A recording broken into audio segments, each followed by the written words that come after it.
Did Reese Witherspoon just make a deal with the devil? Did she make a deal with two? I think she did. If you follow this comment, you're going to get to a video telling you all about how Reese Witherspoon recently became a self-made billionaire by creating a production company called Hello Sunshine that was entirely focused on lifting up women-led stories written by women and women's voices. And they go on and on about her strong business acumen and how smart she was and how this was good business. But what nobody's really saying out loud is that she actually became a billionaire by selling Hello Sunshine to the devil. Let's get into it. Hello Sunshine was started back in 2015 when Reese Witherspoon was reading the book Wild. This was just after her winning an Oscar for Walk the Line. And she was really into reading women-led stories as books. And she was reading these books, and her husband, who was a talent agent, said, why don't you make some of these books into movies? But she'd never been a producer. So she started just calling the authors of these women-authored stories, women-led stories, and saying, hey, can I make a movie about you? And Wild was the first one. It was about a woman who backpacks her way through a trail and learns a lot about herself. And Reese produced the movie, and she starred in it. And then she did a second one. She was one of the co-producers on Gone Girl, another woman-led story. And then it was Big Little Lies that really put the production company on the map.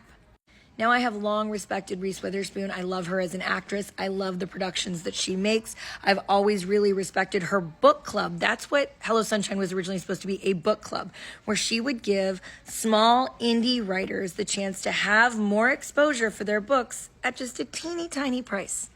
They had to guarantee she got the rights to make it as a movie if they were featured on her book club, which meant that all of these small voices that probably don't have a lot of legal representation, don't know what they're signing, are signing away their rights to a movie production before they've even started.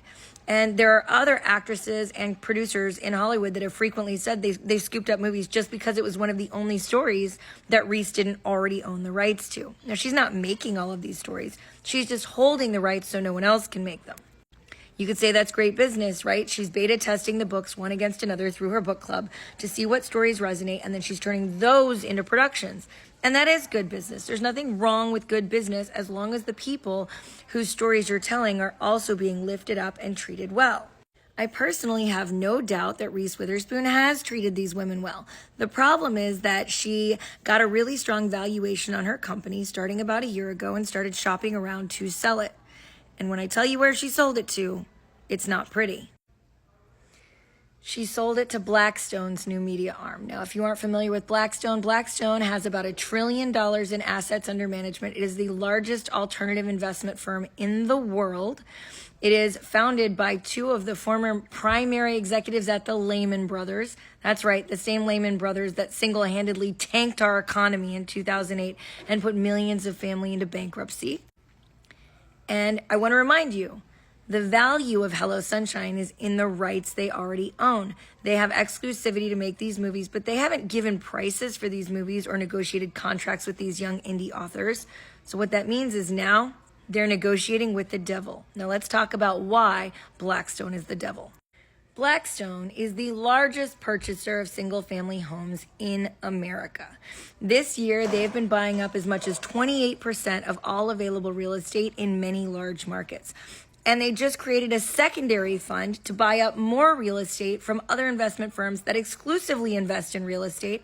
And they're going to buy it off of them so that they can keep consolidating all of the real estate in America so that we have no way to compete to buy homes. We have nowhere to live unless we're giving our money to them. And they are single-handedly driving up the prices of real estate and rent in the United States to the place where we are today, unsustainable, out of control, and unlivable conditions.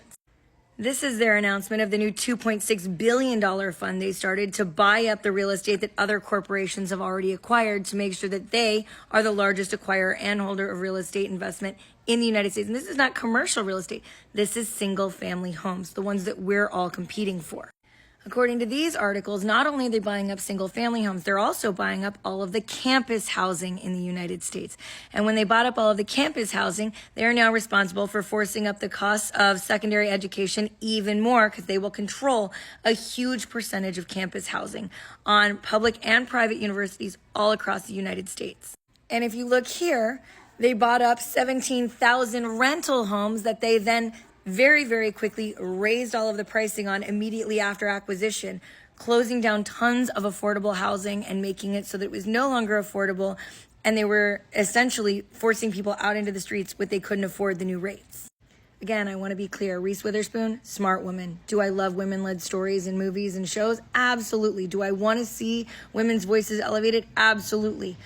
But she was already doing that, and she didn't have to sell it to the devil. And now the company is owned by two men who have a media arm run by two men, and they have one of the largest and deepest pocketbooks in the world that these young indie artists are now expected to negotiate with on their own behalf. Let me tell you that Reese Witherspoon was already lifting those voices. She was already doing this. She didn't need $1 billion. No one needs $1 billion. But she decided at some point that making $1 billion was worth more than the integrity and the fairness of the women she elevates. And while she's staying on the board as a member and the CEO of her company is staying on the board, a whole bunch of investment bankers will also now be on the board. And we always see what happens when private equity gets involved. They're going to demand more with less. And that means they're going to demand more stories with less investment. They're going to demand more from these women with less repayment to them.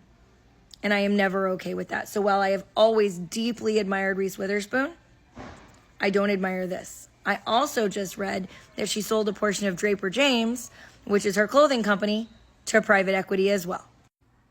As you know, I believe in lifting up small businesses. I believe in allowing small businesses to grow, but nobody who starts with millions of dollars is ever really running a small business that's at risk of failure, okay?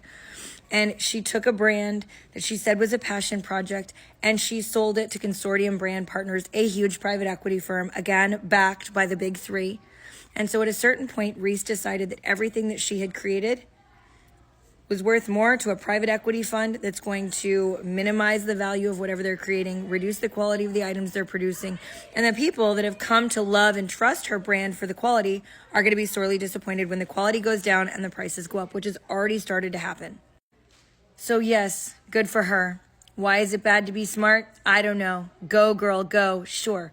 But no one needs $1 billion. And if you have $1 billion, you didn't get it ethically. No one ever has. You are taking too much and not giving back enough from the people you're actually making your money off of. Those authors are not getting a percentage high enough for her to be making $1 billion. And so I ask you, what are we going to do about it?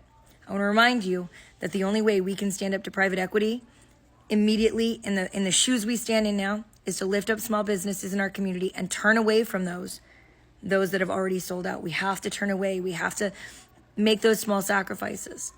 If you're new here, my name is Tiffany, and we work together to fight private equity and save small businesses in our community. Don't forget to like, follow, do all the things, and stick around. Because if we actually want to change things, it's going to take every single one of us. And I am so glad you're here.